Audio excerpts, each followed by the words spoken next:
I'm Dr. Shruthi. I graduated from University of Perpetual Health System, Delta from the Philippines, and I'm basically from Chennai.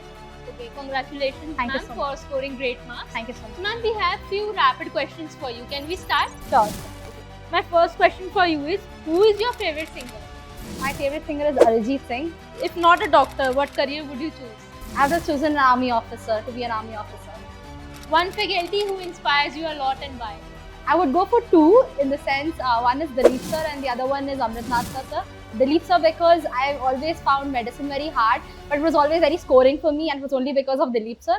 And Amritnath sir because I've always inspired to be a surgeon and yes, for surgery the subject to be. Who is your top 3 favorite faculties from Cerebellum Academy? It's very hard to choose, but I would go for Dilip sir, Zainab ma'am and Goga sir. Describe your exam journey in one word. Hectic and fantastic. Thank you so much, ma'am.